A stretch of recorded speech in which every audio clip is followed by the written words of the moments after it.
team pick. Death Prophet.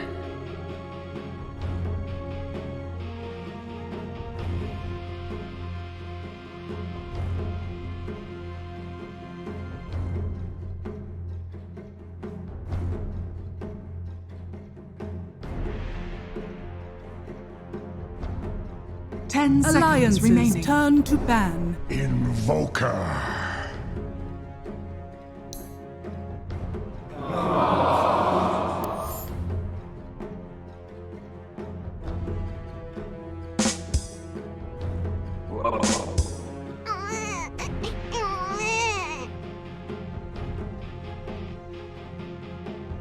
Ten seconds remaining.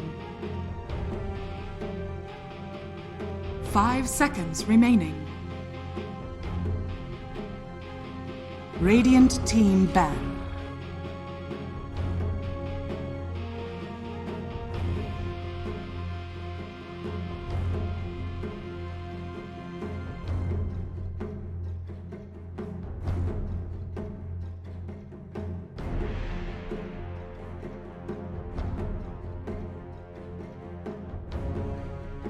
Ten seconds remaining. 5 seconds remaining.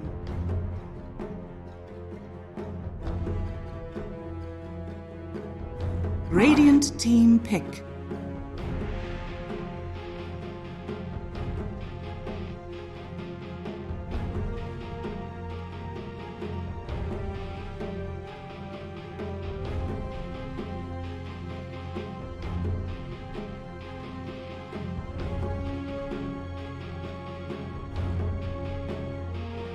Ten seconds remaining. Alliances turn to pick. Legion Commander.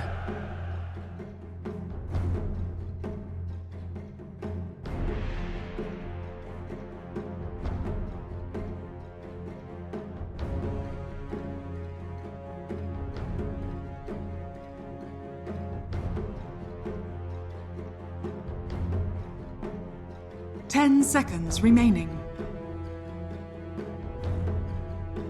5 seconds remaining.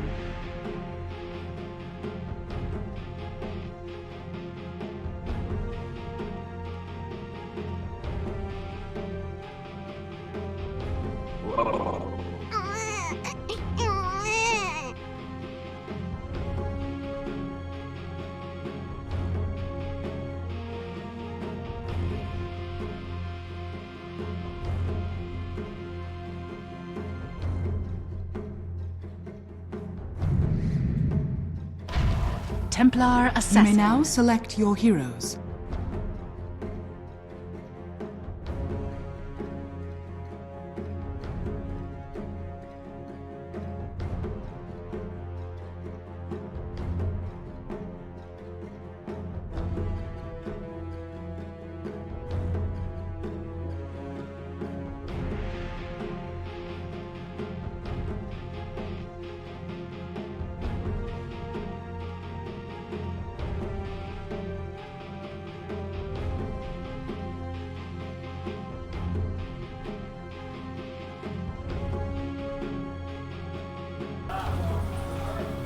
Mocking me.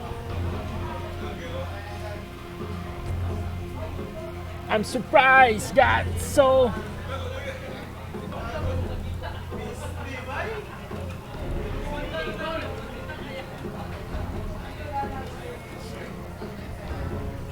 Mocking me. I'm surprised, God, so...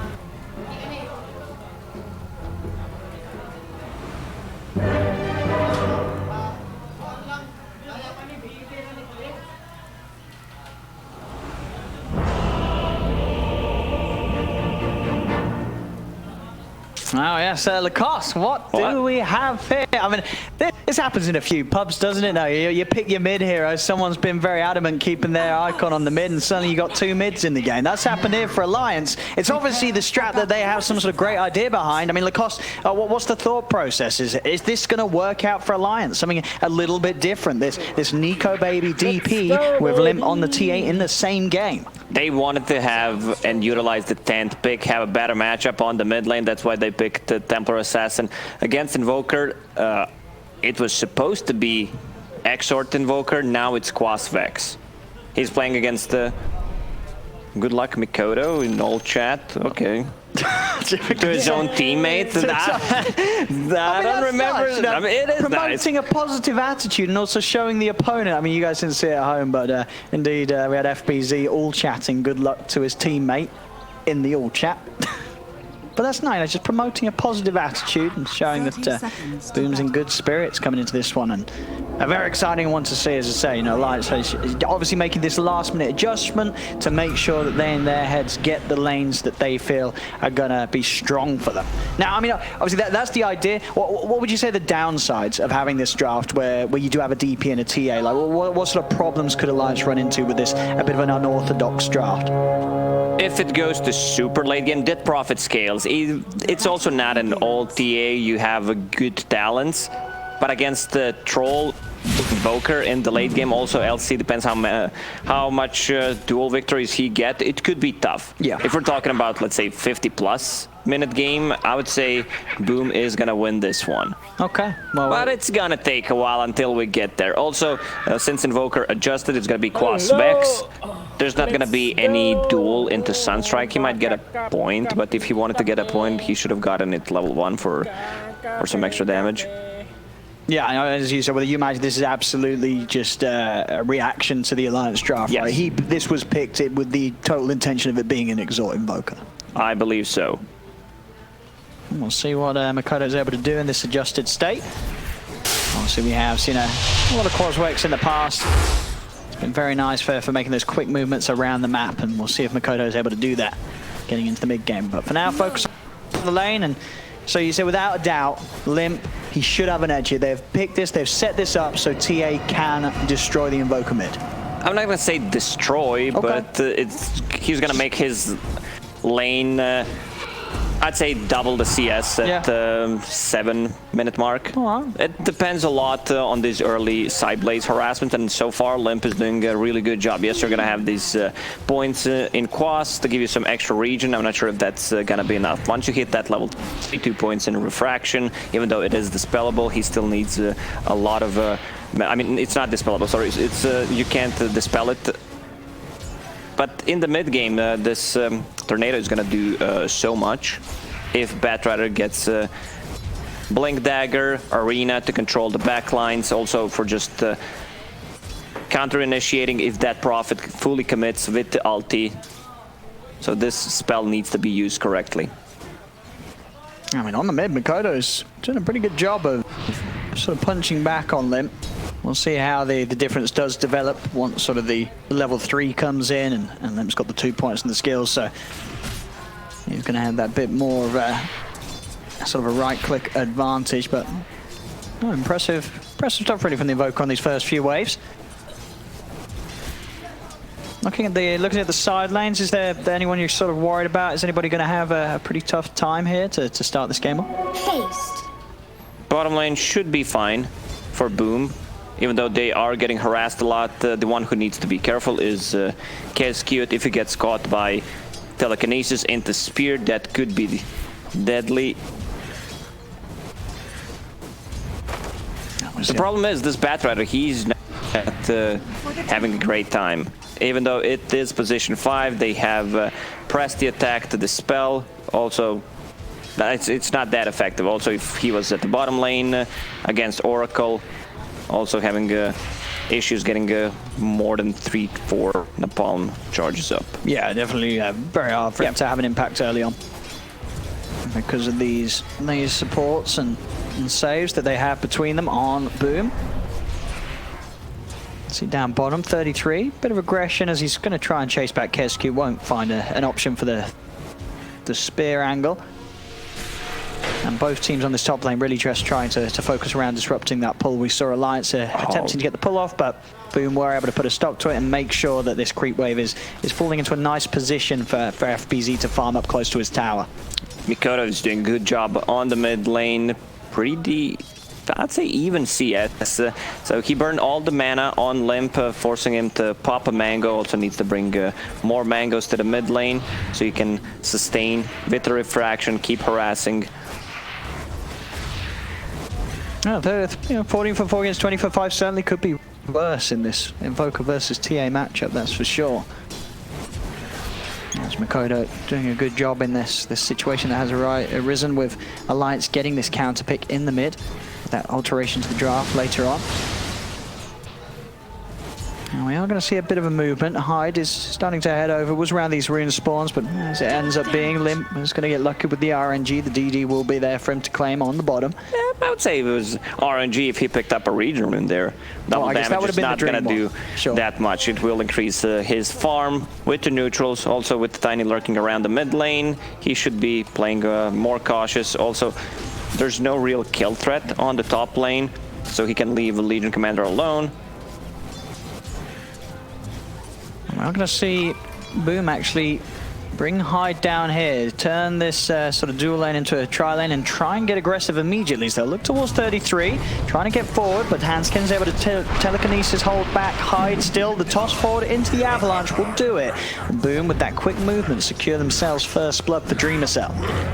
Since it's a Death Prophet safe lane who doesn't threaten a kill that much, and the Batrider also only level 2 with LC having an ability to dispel it, they can rotate this Tiny.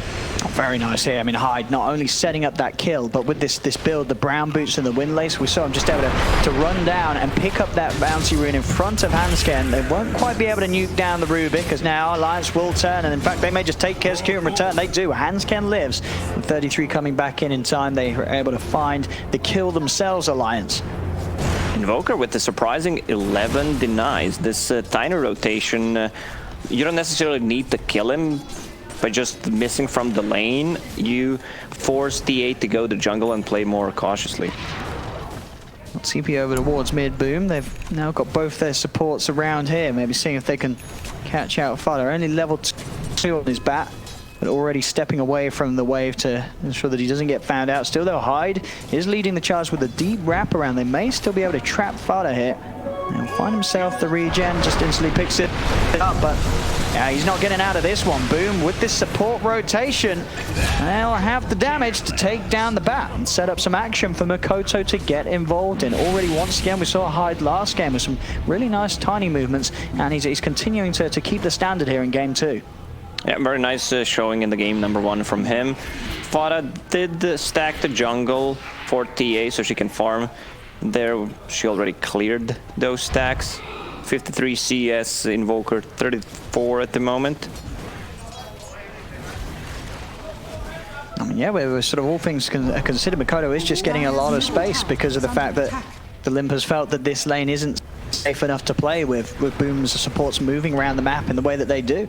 Mikoto is having a very good start. He's able to go straight for that Urn Hyde. His reign will be put to an end for the great moves he made.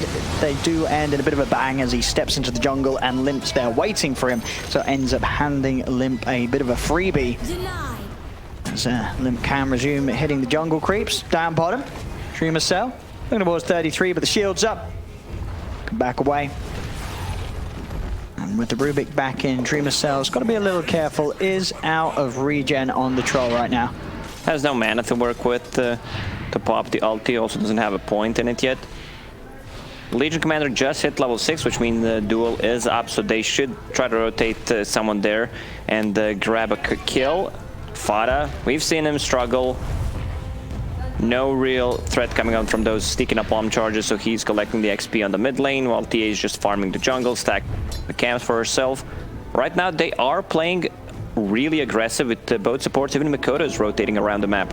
Yeah, he's very ready to get involved now with the urn just to be, it's just about to be flown out on the courier. There it is, it's done. So we'll certainly want to try and find some action with that to build those charges up. Him and Hyde, they are the killers right now. Anyone that steps towards mid will get gone upon. Hyde, he's sort of got his options. As you say, the top lane definitely a play to be available to be made with the backup of the duel. See, Fada. Eyes on Kescu was coming up, and that information will allow Limp to step across. And again, this is another kill that Limp, he's very happy with this. He's sort of just stuck to the jungle, but in these first 8 minutes, 2 times now, the supports of Boom has sort of handed him a totally free pickoff. They just give him 2 free kills for no reason. Yeah. Gotta be a little Templar careful. Assassin is not that easy to take down. They have no overtime damage on none of these supports, and they're in the mid hero. So if he has refraction up, uses it one more time, like there's no way you're getting a kill. And up top, an attempted lead in from Makoto with the tornado, but Nico Baby a little too speedy and the angle wasn't there. Boom, they won't be able to set up a kill on him. They can look to stay around and just try and pressure this tier 1 tower early on. Alliance with their, they're sort of the 2 cores very focused on hitting the creeps right now, aren't really in a position to hold this. So this tier 1 should be Boom's. Mirror movement, Nico Baby rotates with the first exorcism to the bottom lane. Dire's top tower is under attack. With the arena, Dire's they've got a good shot at getting this kill. 33 is able to set up straight away with a spear combo. Dreamer Cell is found. The TP was coming in, but not nearly soon enough as Boom cannot help him out. As Alliance not only getting that kill, but now looking for the tower. Mid lane, Fada trying to Firefly away, hide with the reach with the toss-up. Will be able to set up for the EMP to burn the entirety of Fada's mana. He's not coming dying in though, and Fada, yeah, he knows that they can't quite finish him off. He's able to turn poke a little bit. They didn't have the further follow-up required to kill off the bat. Both tier 1 towers gone, and Nico Baby working towards that Yule Scepter, which you want to have a built-in save for yourself, especially against the build on Invoker who's rushing for that Spirit Vessel. What have we here? Overall though, again, like in game 1, it's really quite a close beginning for both teams. Every core is having their game. Nobody getting shaken up entirely. Build-wise, no other surprises really. Looking at the cores, Dreamer Cell very much going for the same as he saw from Nico Baby, but he's in trouble. Still no point into the in that ulti. Not enough burst though. Dreamer Cell will live. But again, he's playing it very, very close to danger. Has to take the walk back towards the base. I mean, he's got a salve, actually. It's not going to be to the base. It's just going to be round towards the jungle. As this, sort of showing in that bottom lane has become a bit of a no-go. Every time he goes out there, there has been a response from Alliance. Doing a good job of trying to shut down the areas of the map that this troll feels safe in. Press the attack on the catapult. They can't push. They don't have the heroes that deal any kind of physical damage to the towers, unless they take a fight first. And Alliance doing a good job of avoiding that. A little bit of annoyance, but 33 is more than fine with having his mana burnt. Still has a soul ring, and on top of that, a mango to play with if he is required for any immediate action. And all whilst this passiveness is happening, Limp is the one to sort of get the most out of it. This Desolator, just a 500 gold away. He's on track to hitting the great timings you want as this TA. They just haven't been able to get over there. The 2 times they've attempted it early on, it just ended up with giving Limp free kills. This lineup from Alliance can play extremely fast. Once you pick up that Deso, it opens up the Roche for you. All it takes is getting a pickoff or 2, combine that with the DP ulti, and you have a freebie on the Roche. Oh yeah, absolutely. Some of the Alliance will very happily look towards. In terms of team fight around the pit, they could get a good nuke off with the overwhelming odds, and obviously Makoto with the Tornado EMP. It can sort of slow down Alliance's potential in these sort of enclosed areas. But Boom, they don't want to let the game get to a point where Alliance are in the roast. They're trying to find some action before Alliance gear up and go for it. Down bottom, another tornado off the mark. Yeah, Nico Baby easily able to sidestep it. In fact, they're going to just turn. They're getting onto the Invoker with the silence. A false promise will keep Makoto alive for now. Using the EMP, Nico Baby getting, at least trying to get out range of it. Does still clip him, but it doesn't matter. They kill off the Oracle, and now with the backup from Fada, they can lock down the Legion with the lasso. Alliance, they'll kill off 2.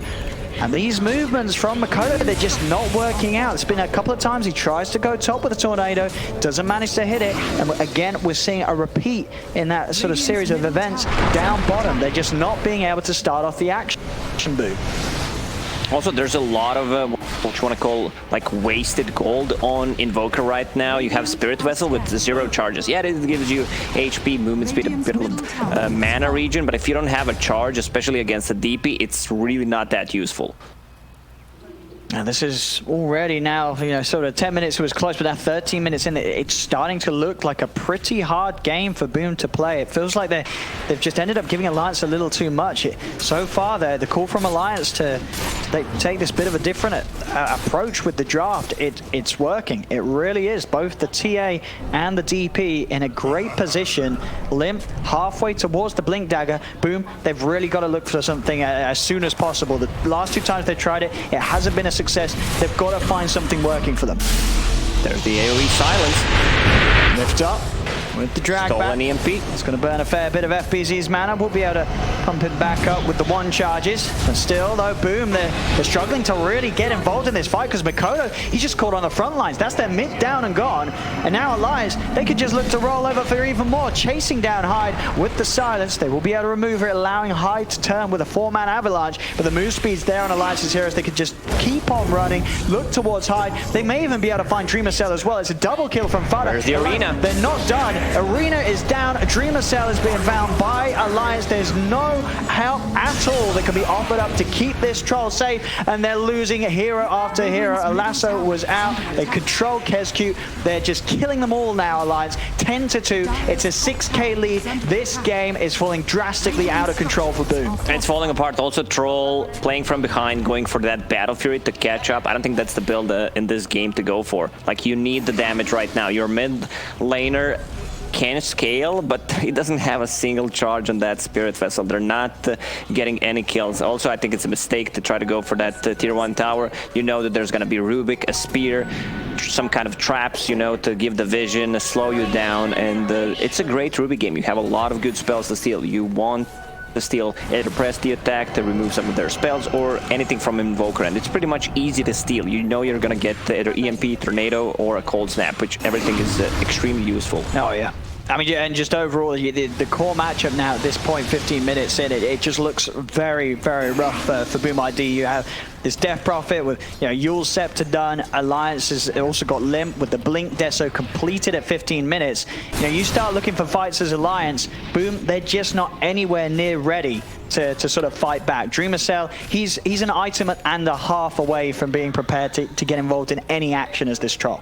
Once you finish that Deso and have 4 points in Meld, you can solo kill the Roche. Mars is going to come up and help out a little bit. The Death Prophet is level 13, which means 2 points in ulti. The Ghosts double. Once you get it, also a casual double damage spawn near the Roche pit.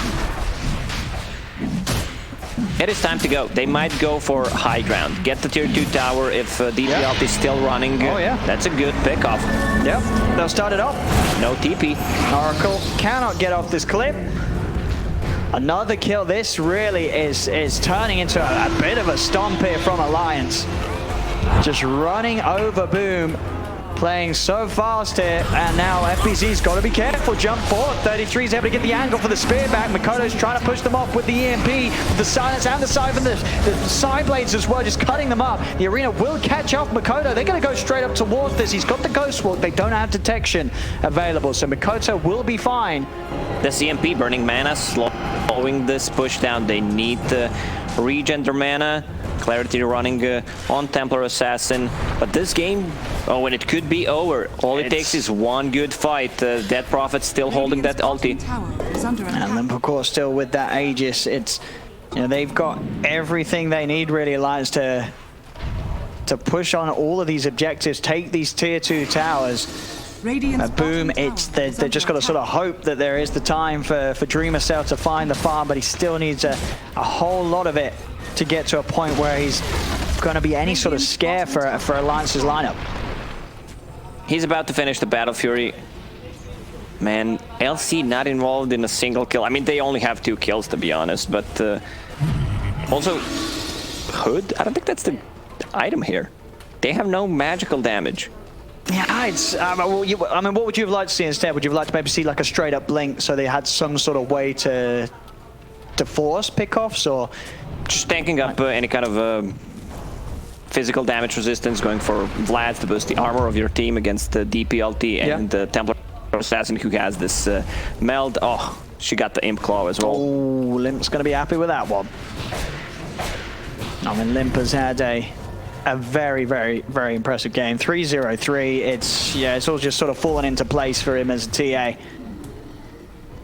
Now they made the call, Alliance, to make Limp that win condition, as the panel mentioned, and it's looked pretty flawless so far. Definitely a switch up that is working incredibly effectively in this game too. Now over they go, Makoto. Gonna get focused, Limp jumping in, looking to chip these kills. They do commit with the duel. The arena is down the back. He's gonna win the duel. Fada survives. It's 4 heroes dead on Boom. This is getting messy. 16-2. Oh, debated by Fada. He did not want to pop the ulti. He saw Legion Commander being around. That's going to be a full team wipe. And this is a bit of it's a bit of a sad ending here for Boomers. They have had such great moments at this LAN, but this game, I mean, Alliance, they've just pushed it up to 11. They are rolling over Boom right now. Radiant structures are fortified. As Boom, they are going to have a chance with the high ground defense, but as these items just continue to fly out for all of Alliance's members, none of this is going to get anywhere easier for Boom. The difficulty is constantly rising. They can finish the tier 2 tower on the top lane and go end the game with the next exorcism. Also, DP is level 15, finished off the Aghanim Scepter. I mean, look at they felt they got 3 heroes. Surely they can get the bat, but it wasn't to be the case. And you know, at this point of the game, coming into the 20-minute mark, the only person with bonus dual damage is Fada on the Batrider. By Daedalus right now. Fada is in. Lasso's there on the Legion. Dreamer Cell has been false promised. There's going to be a buyback from the Legion. They're putting everything into this Boom.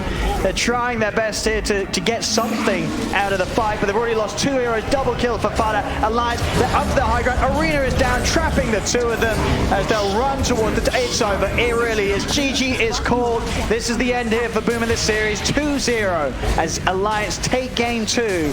And this is sort of the innovation you love to see. Alliance coming in with that switch up in the draft, making sure that they're able to come in with the opportunity to use this final pick to grab this TA that Limp just had. He had an incredible time on this match. They adjusted accordingly in the draft. They know how to utilize the 10th pick.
Dire team ban. That's it. 33 just going ham. Yeah, he's having a brilliant time up here. It's not enough that this sort of Oracle Lifestealer lane can do to pressure him. Anytime Lifestealer sets forward, 33's always going to have these two nukes to rely on to always guarantee CS. That's Dream. And Sal again steps forward, but Hansken, I'm just these sort of little things. Just anytime you're laning against a Rubik, the Fate Bolt is always going to be very infuriating. Mid lane, the CS remaining close. It's a slight edge for Limp. I mean, overall, there's sort of slight lead now across the board. It's starting to add up. All three lanes going a little better for Alliance, as they do overall have that 1k lead quite early on, around this 4-minute mark coming up. This Oracle can't play aggressive in this top lane. You're playing with the Lifestealer, and this might be the first blood if he lands a spear. And he's going to look for the angle, and he doesn't even need it, in fact, with the Fate Bolt. There's enough burst. Alliance do get that first blood up top, and now they can turn maybe towards DreamerCell as well. He's still got the spear to play with 33. DreamerCell's got to be very careful, and no points in the rage. So if 33 finds him and lands a spear to the tree, DreamerCell will be gone, but DreamerCell is able to juke it around long enough to buy time for Kezcute to come back into the lane, and Kezcute does have ample regen to offer up 2 tangos and a salve if DreamerCell feels the need to take one of those. None of the lanes are going well for Boom at the moment, so Tiny decides to rotate. All right, we're going to sacrifice the bottom lane. We need to make something happen on this top lane. Yeah, I like this. It's a smart move from Boom. They've got to do something to change up the flow so far. They're trying to bait 33 into some action. They'll look for the easier kill. They'll just find the toss back onto Hansken. That'll do the job. A good bit of gold going to DreamerCell to help him out in the lane.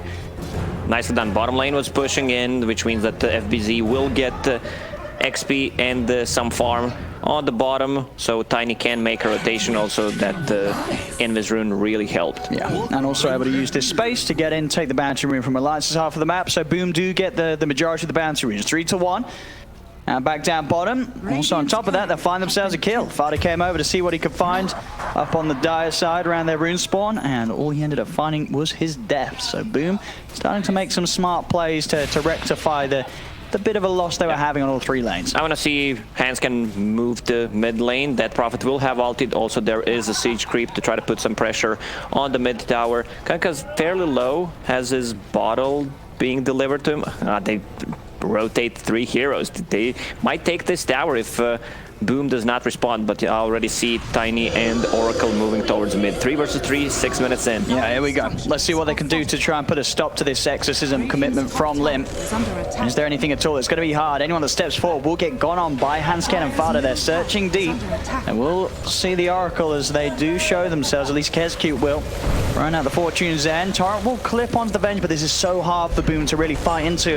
As it seems to be, all they can do is sit back and watch this tower fall. A very successful push there from Alliance. The Boom, they just don't really have the heroes to deal with at this moment in the time, and now they may even lose some of them. There's a deep move from Alliance. There will be a toss back towards the tower, but Limp gets healed back up to full by the Exorcism. The Exorcism does end, but he's still trying to dive in aggressively, and he'll get away with it. They're able to chase down, hide, nuke him out with the Crypt Swarm. Alliance, they take the tower, they take a kill, and Boom, they just did not have the resources to do anything in response.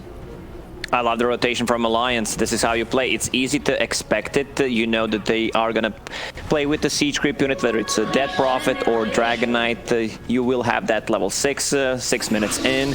You saw the rotation from Boo, but they couldn't do anything because of that really nice positioning, cutting through the trees from 2 Alliance supports, and they completely zoned them out. They even didn't have the glyph because they were playing aggressively with the glyph on the top lane. Still took the tier 1 tower and also put in some deep vision in their forest. Yeah, and you can imagine that this sort of pace, once that Exorcism's back up in a minute, Limp's going to be moving to one of these side lanes, almost certainly the top, and trying to take away Boom's safe lane tier 1 tower.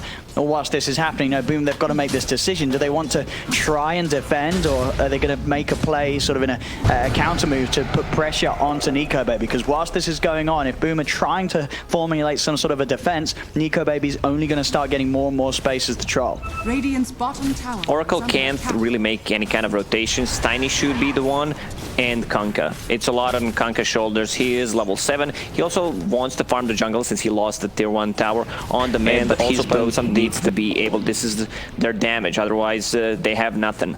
Also, Beastmaster is about to hit level 6, so I want to see someone rotate to the bottom lane to try to grab a kill. Yeah, they've got to do something about this half of the map. This is definitely sort of the place where it's easiest for Boom to play. If they move down here and just get in the face of NicoBaby, who, as I say, has just been having uninterrupted farm. You see, I mean, on the CS, in fact, all 3 cores, like 53, 51, 51 last hits. They've got pretty much perfect last hits on all 3 cores of Alliance. This is a problem for Boom. They've got to make a move somewhere. Top lane, Dreamer Cell, he's under pressure. TP's coming in. This is an immediate move from Alliance. As soon as the Exorcism is back up, Boom, can they put a stop to this fight? They'll look toward 33. 33 will get cut down. They've got the burst combo onto Limp, but is it quite enough? They're holding him in place with the root, but he's healing himself back up with the Siphon. They've brought 4 heroes in here, Boom. They have killed off 33, and they will manage to push Alliance back. So it takes a lot of heroes, but it does do the job, and we'll make sure that Limp doesn't get away with another easy tier 1 tower with this second Exorcism usage. That's exactly what they needed. You don't need to get any kills, just stop Limp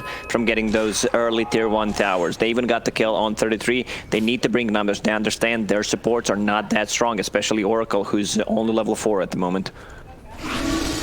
Yeah, they do need to try and find some way for KezCute to get up there. Alliance, despite not having the Exorcism, they still know their strength, and I know that they can very well attempt this tier 1 tower without the need for the ultimate. So they'll hang around, stick up here. They know that NicoBaby is also getting that continued space down bottom. Obviously, Boom were able to push them away earlier. Now, not really looking to give it a second go. They'll let Alliance take this. They know it's going to take Alliance a little bit longer than Alliance would have hoped for, so it is also giving Boom the time to catch up a little bit on their heroes. They will get the tier 1 tower on the top. They also set up a vision on the bottom lane, so Troll can farm safely. They have a lane ward and they have 1 deeper ward, so any kind of rotation should be spotted. NicoBaby also 1 point in ulti, so pretty hard to take down. They also have a tower to TP to, and right now he understands the way Boom is playing. Just stay away from them. Yeah, Boom making the necessary moves, making sure that they do have at least one of those outposts coming into the 10-minute mark. They can get their share of the XP. Overall, though, the gold definitely continuing to rise heavily in favor of Alliance with these towers that they're able to take, and the space that they carry is getting a 3k lead. Boom. Now look for the tier 1, and already NicoBaby has left the area. So Alliance showing no indication of trying to hold on to this. They're more than happy to try and take control of Boom ID's jungle and start to get these waves pushed towards the tier 2s. Beastmaster's ulti is not going to be that effective if Farah will be anywhere close. That swap will have a very high efficiency in those engagements in the mid game. Smoke. Are scanning. That Prophet ulti is up again. Also, yep. Faded Brooch on DP. That's one of the best tier 1 items you can get. Oh. You need mana, you need move speed on that. Oh, perfect. Arcane Rune on top of that. And there's a little bit of a rune bait. They're all smoked up, waiting to pick it up to see whose attention it drew in, and it did catch the attention of KezCute. Coming a little too close, and Alliance from the shadows of that smoke were able to pounce on him. And yeah, Limp, I mean, he's definitely going to want to try and find a usage of this Exorcism whilst the Arcane Rune's up. He's hanging around this mid lane. I'm going to bring Mikoto in so he can start to clear the wave back out. But Alliance there, they're almost certainly going to look to keep this pressure up and get this ult going once again from the DP. This 1 point in silence could change things up in the whole fight. One of the most underrated spells in the game, I would say. That Prophet was not picked that often lately, but 3-second AoE silence, and they're going straight into Roche Pit. I like it. I mean, he wants to make a play with the Exorcism once that Arcane's up, and he will. Pops it, into the pit they go. And they know with the way that they've been able to create this lead so far, Boom are just not really ready to tackle them outside of the safety of their home. I mean, Mikoto, he's trying to mess with them, and it is slowing it down. Alliance, they've got the backup of 33, 4 heroes here. It looks like they are spooked enough by that torrent. Limp is a little too low. The Exorcism is finishing, so they will lack the damage to quickly take down Roshan now. And I guess that's all it took, just a poke from Mikoto, and Alliance's play is halted. They needed a bit extra damage, only one level wave of terror at the moment. Maybe if it was higher, they could have had enough. The extra minus armor combined with that Prophet ulti. Oh, very nice. It was a risky play. They wanted to do something with that Arcane Rune on that Prophet, but still. Roshan a bit too tanky. Yeah, and just, I mean, I think, without sort of poke with the Torrent, they would have felt confident to stick around for it. So the little plays that really do count, just Mikoto having the awareness to head over and try and spook them a little bit. And that will certainly sort of take a load off the back of Boom, as they won't have to worry, at least yet, about a push from Alliance coming in with an Aegis on one of their cores. Alliance wants to play passive this game. They understand Tiny, he's not getting any kills. Oracle still level 5. He even bought the Tome for himself. Okay, there it is, it's coming. So that's gonna get him to level 6. He can play around the DP ulti, give farm to Troll, who's going for that Battle Fury, only 700 gold away from it. Then he's gonna continue to farm for another 3 to 5 minutes, finish one item, and then he can join the fight. They really do need that sort of jump and burst to have a chance of taking down Limp. Limp being in this game against all these big, beefy melee heroes, he's always going to have the Siphon pumping and just providing him with so much safety and doing so much damage to these high HP heroes with the percent-based damage he can kick out from the Siphon. It's top lane. Kodo trying for a bit of an opening onto the Rubik. Hyde is able to roll in, get the two-man avalanche very nicely to the two-man route. Boom, that's the coordination you want to see. Excellent setup and 2 clean kills for Boom. Not sure what the Alliance was trying to do there with only 2 supports. If you want to fish for any kind of info on this dead lane, you should do it with your position 5. I mean, they gathered the info, so Troll will be able to play more aggressively on the bottom lane, just about to finish that Battle Fury. And I love the build that NicoBaby has been going for the past 2 days. Battle Fury, even on Faceless Void, straight into BKB. Like, he does not want to mess around, wants to be able to participate in the fights. Also, they need that Prophet to hit level 12, so that's gonna double the amount of ghosts from 8 to 16. Yeah, we'll see what the build that Limp likes to go for is this game after the Yules. I wonder if he does want to go for the Aghanims. It still feels like such a value item on this hero. We'll see what Limp does decide to work his way towards next. I think he can afford to go for Aghs, as already Yule Scepter, so any kind of a combo from Kunkka should be broken with that Yule Scepter. Also, you have Venge with that swap. Even if Beastmaster ultis you, or if you're caught in a bad spot, Fada will sacrifice his life to save you. Yeah, you've got that just those sort of defensive teammates ready to make the moves. And as mentioned, not just the fact that the Siphon's great, because you're playing against all these melee tanky heroes, the fact that they are all melee, you're just hitting them, you're hitting numerous heroes with each of your abilities, so you're going to get so much benefit from the additional ghosts coming out from the Aghs. NicoBaby, Battle Fury done, 1,000 gold already towards that BKB as he picks up the Ogre Club. His game, just 0-0-0, that's how he likes it. 15 minutes in, absolute free farm on the Troll, and not something that's going to be too easy for Dreamercell's Lifestealer to keep up with in terms of farm. He's got the armlet done, trying to get his halberd. At least when he has those 2 first major items, he'll have a good solid answer to the Troll. But until that time being, the farm of NicoBaby will be that little bit faster with him having the capabilities of the Battle Fury. We've seen that yesterday. Same build from NicoBaby, Battle Fury into BKB against Heaven's Halberd, and it was not efficient. Like, you have ability to, but you need to pop it before. Like, you can't just save it. Otherwise, you might end up with almost 5 seconds being disarmed while you have magic immunity. Yeah, absolutely. Yeah, you've really got to be on the ball with how you use it. Not being able to dispel it. Radiant structures are fortified. That's mid lane, Boom. Starting with a bit of pressure themselves as they look towards this mid-tier 1 tower. Alliance, they are going to certainly want to fight this. 33 tries to lead in, but he misses the spear. They won't get the connection, and now Boom, they're quick to turn. Going with the X-Mark Torrent onto Fada. That's the Venge caught on the front line, so suddenly a key save is lost. The boat comes crashing down as well as the dogfight. They get the 2 of them. This is beautiful execution from Boom as they just come towards mid. Alliance, they step forward in an attempt to take a fight, and Boom, they just wipe the floor with the 3 of them. A very nice rotation from Boom. They bring the numbers. They have the vision from the Hawk. Look at this catch. There'll be a defensive Yules, but Limp's being surrounded, and They're going to get this one as well. He's healing up with the Siphon, but they'll nuke him down. The Tidebringer hit from Makoto is perfect. And boom, they're turning up in big time. They're not even done. They'll move over towards Nico, baby. This troll is alone. He needs help. It's slowly coming in. Butters back in the game, trying to provide some sort of safety for the troll. Nico, baby, pops the ult. They're having to buy back on Limp. They realize this troll is in so much danger with the disarm. Fada swaps him back, but the burst, they jump out with the lifesteal. And Dreamercell gets the kill. Over towards Fada. Now back towards Limp. Alliance, they're desperately trying to recover this fight that Boom has taken control of. Can they get any kills in return? Dreamercell, he's just a little bit too tanky. Limp, he's getting tossed up. He's in trouble. He brought back for this Limp. He cannot afford to die, but he does. He goes down for a second time this fight. He's gone for 70 seconds. Boom, they're just running over Alliance, just out of nowhere with this mid push and this incredible team fight play. They're still going at it. Toss up onto 33. He will be able to turn and take the life of FBZ. What else can he get? Can they get a spear? They need to get one more kill. Tiny bought a blink dagger. Even if he dies, it's not going to be that much of a problem. They catch life there, but it does not connect. And they are out of there. Boom. Making Alliance sweat right there. You see coming in a 3K gold swing. That dieback is going to cost them a lot. Also, Troll, the Heaven's Halberd was finished before his BKB. Swap not timed perfectly because he was still trying to attack people, which we're going to see on the replay. Disarm still runs forward towards the Kunkka, dies.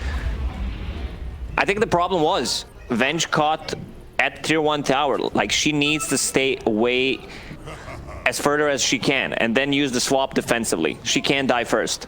Or you can do that and have a buyback, but he was very poor at the moment, only 200 gold. Yeah, he wasn't able to get back in, and obviously meant that we did see these buybacks being expended by the bigger heroes. As you said, Limp's game, it's going to take a bit of a hit after that dieback in an attempt to try and save things for his team. But Boom just, I mean, they really just realized the opportunity and they pushed it to the max. No sort of backing off there. They knew that they could keep going and really hit Alliance where it hurts. Mid lane, hide. Again, look who it is, caught on the front lines. It's Fada. Now, certainly, as soon as that Vengeance gone, as you say, they've got to be careful, Alliance. There isn't that save, there isn't that swap. There's 2 times in a row where Fada goes down, and Boom, they know that they're free to start looking to take what they want. Now Beastmaster can have that free roar if Vengeful Spirit is dead. There's no save whatsoever. Putting some pressure onto the mid tier 2. Fada will be back up in a few seconds, and Boom will respect this. They're pushing in mid. They're also getting the bottom lane shoved across. There's a second Heaven's Halberd. It's up and oh man, this troll is gonna struggle. Yeah, needs that BKB ASAP. But as you mentioned, even when that's there, there's still the opportunity for Boom to outplay Nico Baby if they get in early with the disarm. He needs that time, Nico Baby, and Boom, they're not going to give it to him. The pressure continues down bottom. They know that Alliance is not going to turn up to a fight until that troll has at least the BKB done. They'll take this tier 2 down on the bottom lane. They'll move back over to mid, and they'll start working towards a second tier 2 there as well. Radiant's bottom They're tower slowly choking Alliance at the moment. Alliance could go for risky play, smoke into Roche, but they need to control the map. They need to have their lanes outpushed and then stall the game for another 2 minutes before that Prophet ulti comes online.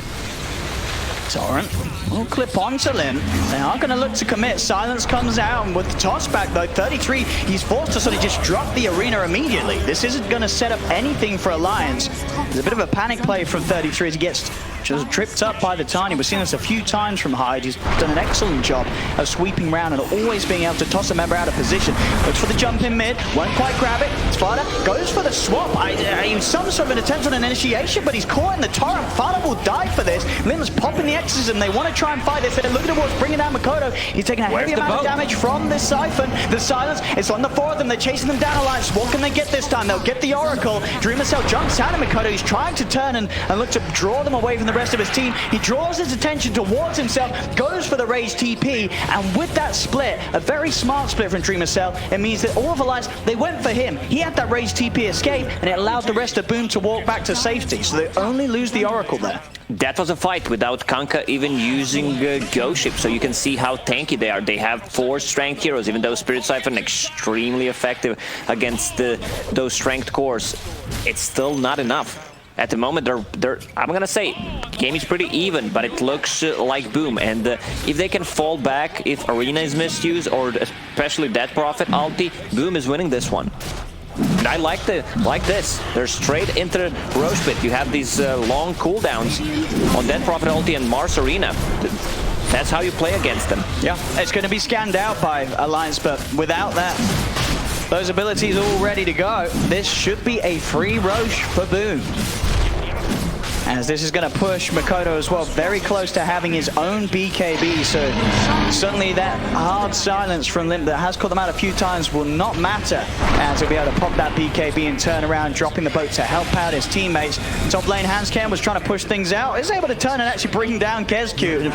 A very nice little play, nearly gets out, but the toss is back up to interrupt the TP, so Hanscam will lose his life in return. They've also got the creeps moving in over on this top lane, and Boom, they won't be too upset that they've had their attention drawn up here, as there's still the tier 1 and tier 2 to take. So now we'll get ready to get that push straight back on with the Aegis on the side of Boom. Lifestealer, Dreamer Cell being the one to hold it. Alliance needs to find Oracle, but problem is they have these 4 tanky heroes who will cause a lot of issues. They also have a Hawk, so they are controlling the map and the vision before the fight starts.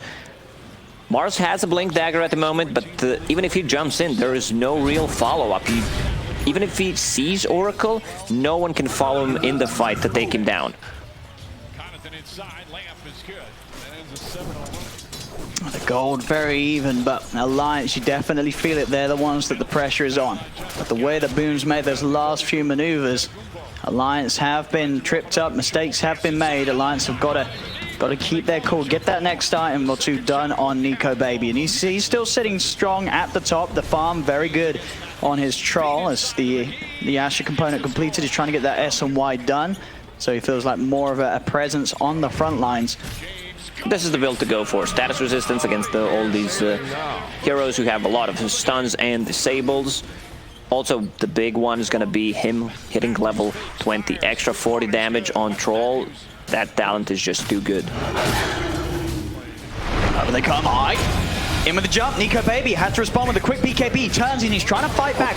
He's tiny, but the save's there. With the false promise, Hype will be able to walk out. Limp goes with the silence onto the sidelines, back towards mid. Mikoto caught out, but he's got the BKB. He's able to pop it, start walking away. Fighter will swap him back into the action. Dreamer Cell's there to help him back up. A second swap onto Mikoto. The 3 of them, though, they're caught in position. The boat's going to come crashing down onto Limb. They'll toss back 33. Nobody's died yet on Boom.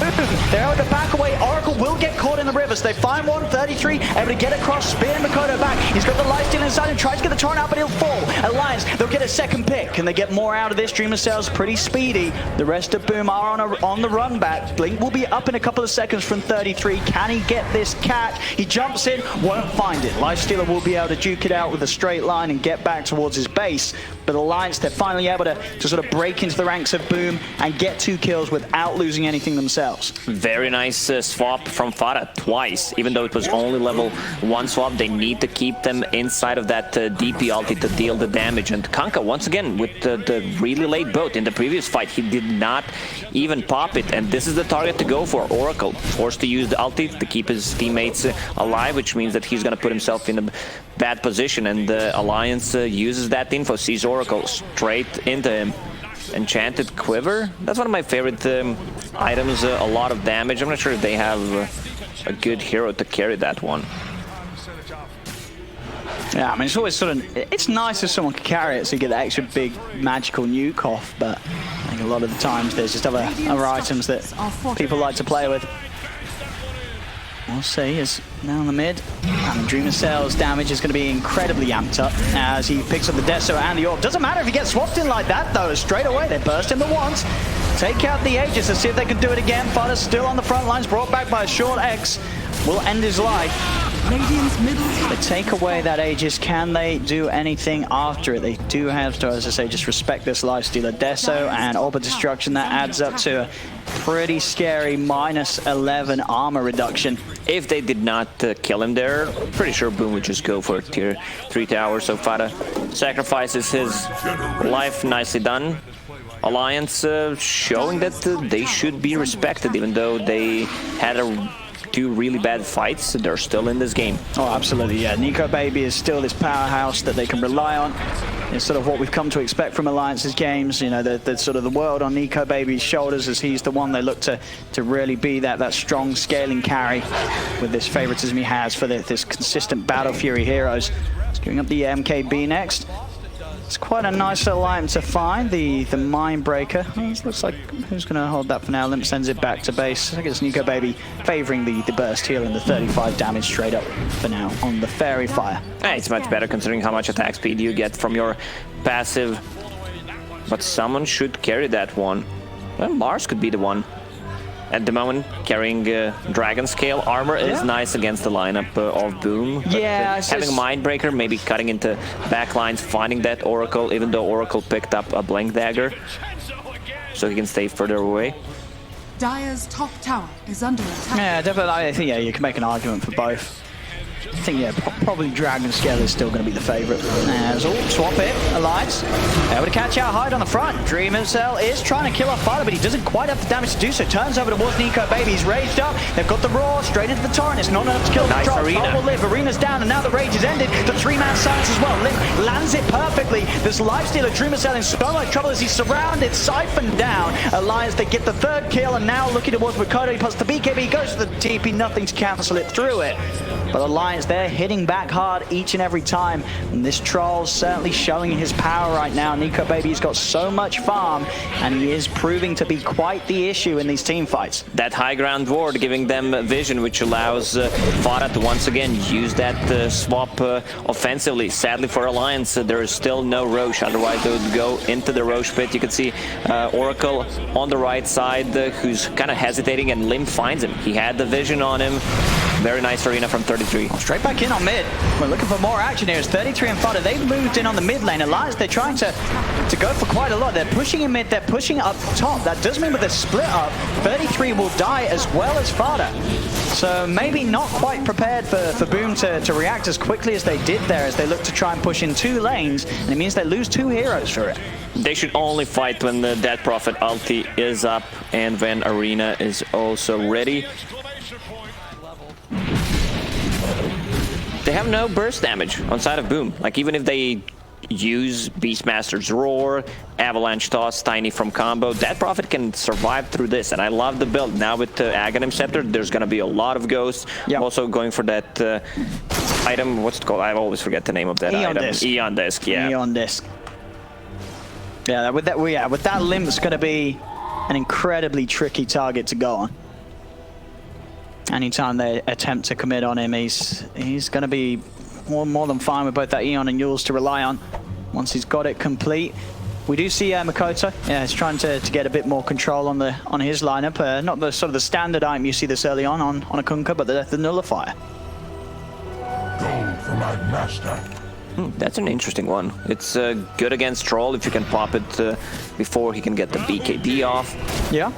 It's great against Dead Prophet and the Yule Scepter. Also, maybe he's preparing. He knows that Dead Prophet will go for that Eon Disc, so you can dispel it.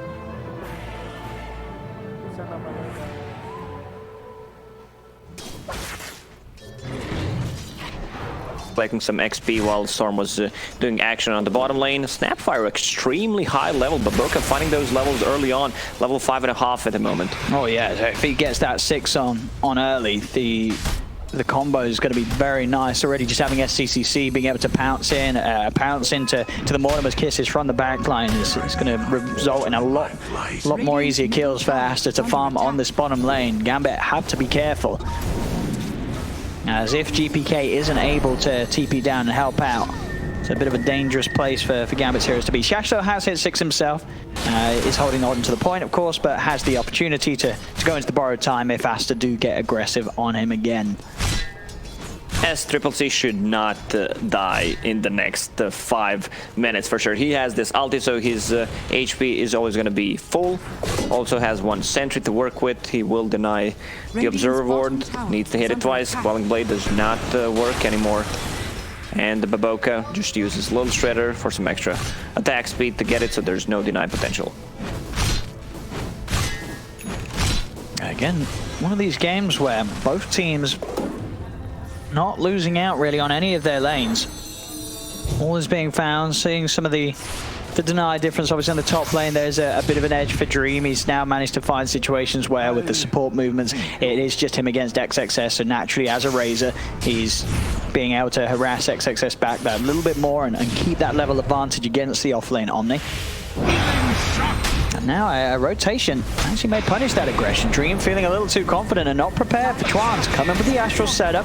There is a bit of backup for both sides. The Mortimer's Kisses are out because of those fast levels. They can make this quick play. Not necessarily something you expect, or is it's 9 minutes in, the Snapfire to come in and start firing your ultimate at you already.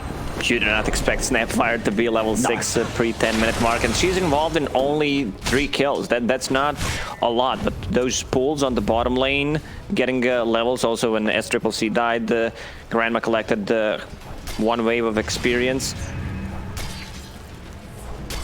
Yeah, but Boca off to a very impactful start.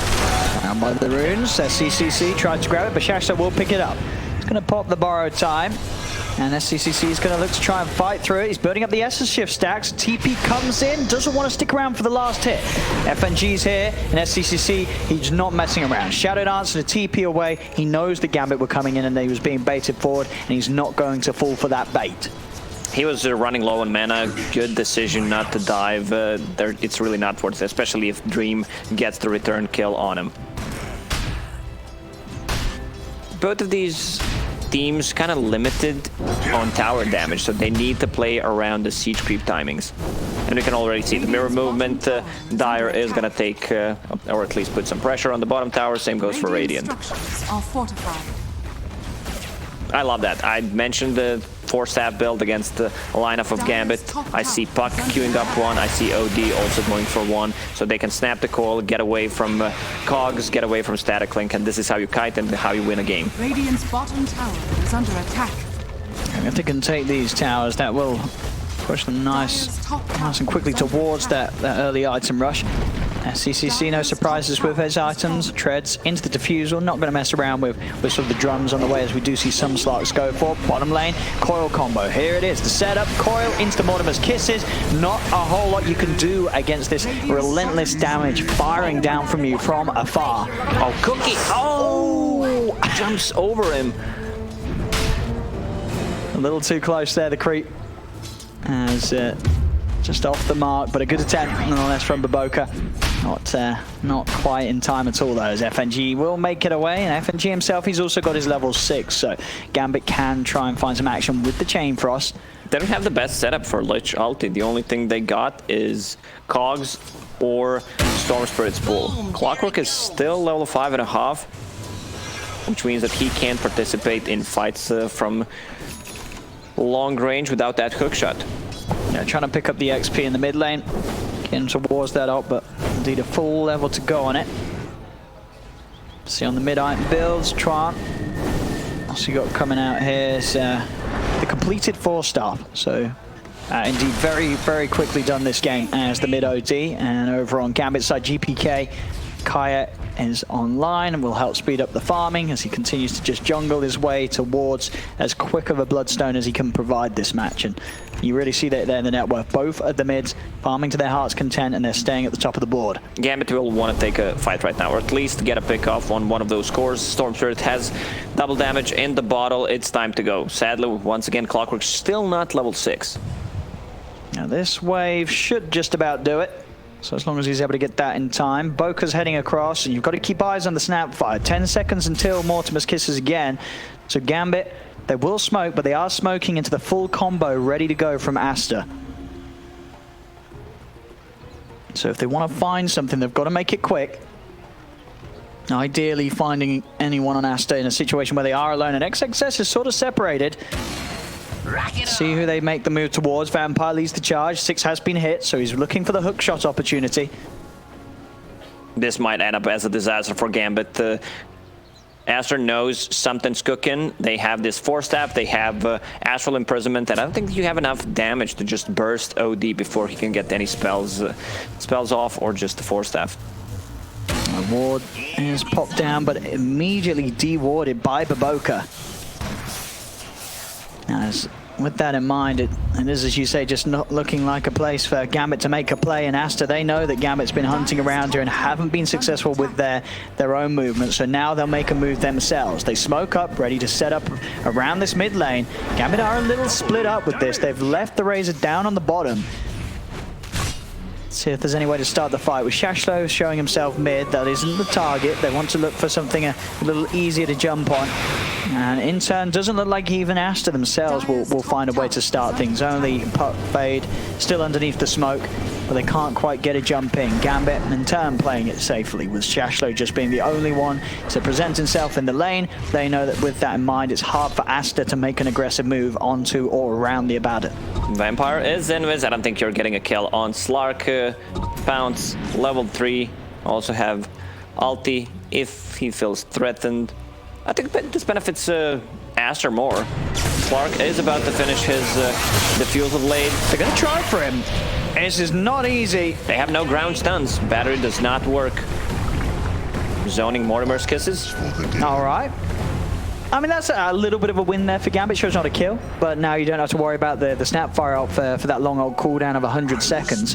So you may have opened up yourself an opportunity to find something else within that timing, even though you did not get it immediately. And yeah, immediately you see ASTER, they're backing away from this top because GAMBIT, they're moving around this top tier 1 tower. They're ready to try and push for some objectives, knowing that threat of the snap fire isn't around. It's gonna take them a while to take the bottom tower. Even Glyph is popped.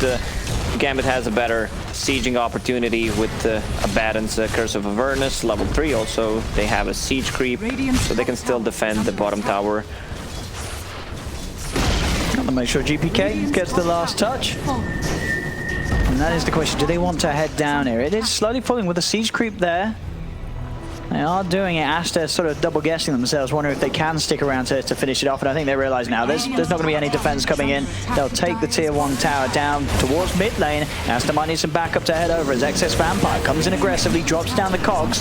Fortification will be used by ASTER as GAMBIT, they've quickly moved over here to continue to take more towers away from ASTER. ASTER's lineup is much stronger now. That's finished the Fusel Blade on Slark. They're ready to take a fight.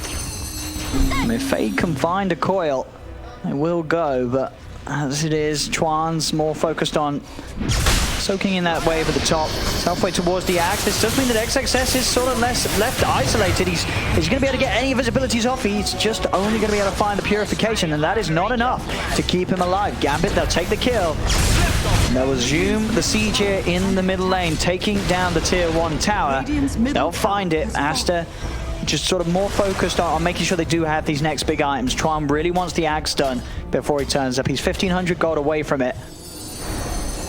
These items are coming quickly on ASTER. There's going to be full pipe in the next minute and a half.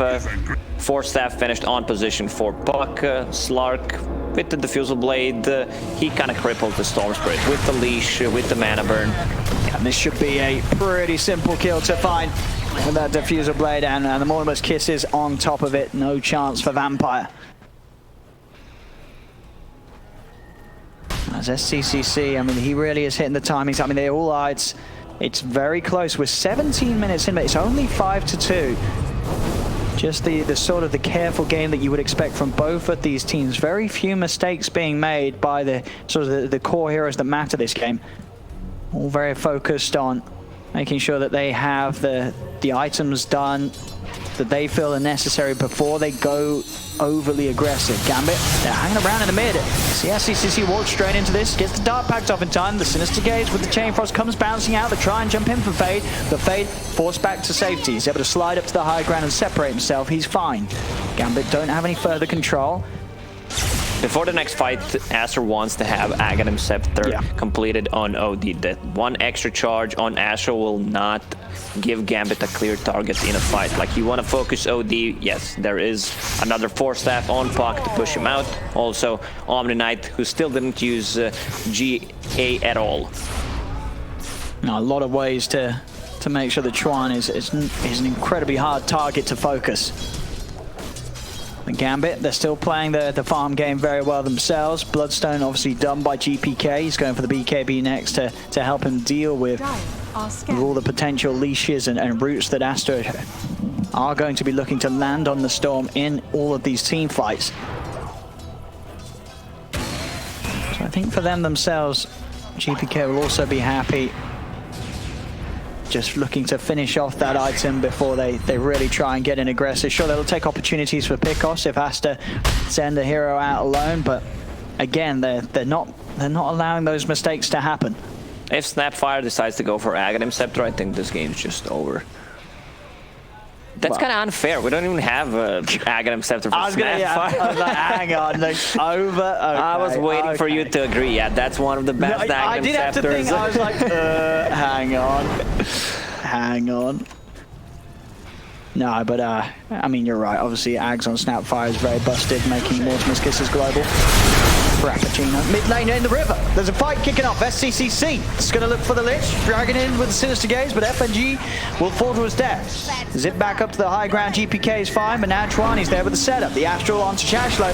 It's time to start getting those beautiful Essence shift stacks up. Oh, another Astral.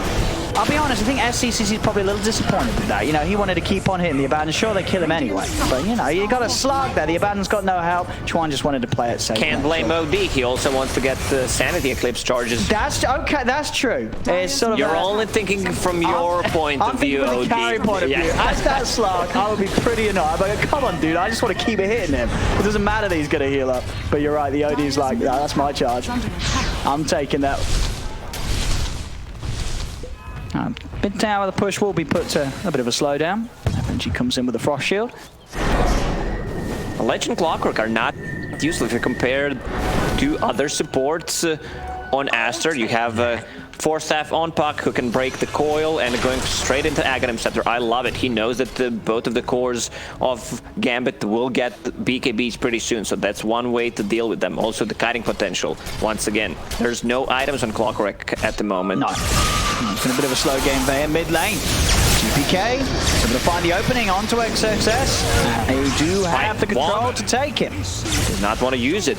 Like he could have popped Pipe, Magic Wand and get the spells off. Also, OD was really close to use that Astral. Straight to Roche off the back of that pickoff.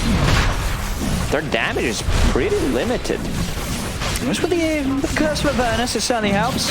Hitting him down that little bit faster. It's been scanned. I mean, ASTER, they are almost certainly going to want to try and play for a steal. SCCC can look for the pounce. Oh, here comes Grandma. Here comes the kisses from afar, pushing them out of the pit. Roshan, it's low. It is really low here. Gambit, they don't want to give this one up. They want to stick around and make sure they finish it off in the set. GPK is going to be able to find a Slark outside, jumps in with the Vortex, pounce forward, the Sinister Gaze dragging him in. The Astral as well, Slark's in trouble. He needs backup and he needs it now. The Roshan falls to Gambit. GPK picks up the Aegis, and now Gambit, they can look to fight. Aster's got to back off. As with the BKB popped by Dream, he's chasing on. The GA comes out. They will start to build up the charges here, pumping into Dream. Chwan, if those Arcane Orbs, he's hurting. He can look towards Shashto. Shashto hasn't actually got the power time. It's already used. He gets a triple kill, Tron. So despite Gambit getting the Roche, getting the Aegis on GPK, the overall fight absolutely ends up going the way of ASTER, with Chwan just cleaning up. They're still not done. They're going to get the Clockwork as well. Invis, do they have... There is one sentry on Snapfire. Does not want to use it. It's actually really worth it for ASTER. They're getting the kills, even though GPK still got the hands on that Aegis. The team fight is much stronger. If Omni gets the spells off, Razor's not going to be that efficient. There was also a crucial Astral on Slark who was about to die, and then you have a Force Staff once again. You have another Astral, just deletes Lich.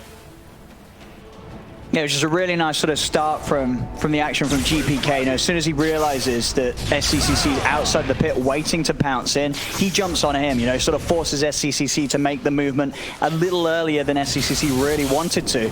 And that obviously resulted in Gambit to being able to lock him down and make sure they get Roche. Fade having a bit of a laugh there. So good to see Fade in good spirits. I mean, overall, he's going to feel happy, as you say. They lost Roche, they lost the Aegis, but Chwan, their OD, cleans up. And he's only going to get bigger and bigger. 2,600 gold into the BKB. Once that is done, I mean, he's going to be punching. You're seeing already how much space this OD can get in the team fights. There's not a lot to stop him. And with the BKB, he is going to be building up an insane amount of charges in these fights. There aren't too many spells on both teams that go through Magic Immunity. You have Hook Shot, you have Static Link. nothing on ASTER side. SLi got the borrowed time, but I don't know if they can help this man. They've got the root, the net, the dream coil as well. And what's the timing on Chuan's ultimate? He's got it back in 28 seconds, so GAMBIT had to bear that in mind. GPK gets silenced, instantly removed by SLi with the Aphotic Shield. He pulls back SCCC. SCCC still got the Shadow Dance to get away. Hook shot's ready if they want to chase. Do they want to chase though? That ult, I said the Sanity's Eclipse, it's about to be up. And I think GAMBIT, no, they don't want to try and push this too far. They'll allow ASTER to retreat. They don't want to chase into what could inevitably be a very hard-hitting ultimate. Chuan especially already being level 18, having the 3 points in him. This is exactly how ASTER wants to play. They do not want to fully commit. They know that GAMBIT needs to use either hook shot. They need that static link or BKB and Razor plus Lich ulti to get a kill. So they want to go in and out, reset a couple of times. A lot of heal potential. Slark with the ulti also has Aghanim Scepter to chase, especially if they drop low or if they're out of mana. Then this is where ASTER lineup shines. Would you like this for GPK as well? We saw him kill the BKB earlier, but he's opted to go for the more aggressive approach. Because he has that Aegis, so you can afford to be more greedy. Oh, the drag back on the Slark. You're going to see the zip to the back lines. He's looking for Chuan on the OD. He's chasing GPK, focusing his OD with the silence. That's the target to go for. There we have it. The GA comes out. Have they got the magical damage still to bring Chuan down? He'll be cooking to the side. Glimmer capes out, but Exodus Vampires in with the hook shot. The Colt. The OD is trapped. The OD is dead. They'll kill off Chuan. Sure, GPK loses one life, but he's ready to come back with the second. The Mortimer's Kisses. They're coming in from the east. The ones to the left. The phase getting pushed back by Dream. SCCC looks towards SLi, but the borrowed time is there, keeping him alive. GPK tried to find Baboka. The soul burn damage from the Orchid not enough to kill him, as Baboka will be able to TP out. GPK still with a lot of mana to play with. Perfect target to go for. They need to delete that OD. He also had the window, a couple of seconds to use Astral on himself. He was hesitating, does not have a BKB yet, so there was this Orchid on the point, so he could not get any spells off. Yeah, no, I mean, you said that's what, this was the right call, and he showed it absolutely right there, GPK. And an absolutely a perfect read of the fight, just ignoring the Slark, ignoring the Omni Knight, just getting straight on top of the OD, and forcing ASTER into sort of a panic. But they just weren't prepared to try, and straight away back in mid. Fight continues. GPK zips forward, looks towards XXS again. This huge amount of kite and save does make it hard for them to always finish up the kills. They'll be able to get XXS back to safety. I'm a big fan of Force Staff as an item, one of the best items in the game that you can buy. They already have 2 on ASTER. I want to see Lotus Orb on Omni Knight. It's so good against the Chain Frost. You can always have time to use it, removing the silence on any of the heroes against the static link. It works magic. Some annoying items as well from GAMBIT. Nearly to be done. The Halberd is going to be ready in the next fight from SLi. Obviously, Chuan has got the BKB done in preparation, but he's going to have to be smart with the usage. Otherwise, he could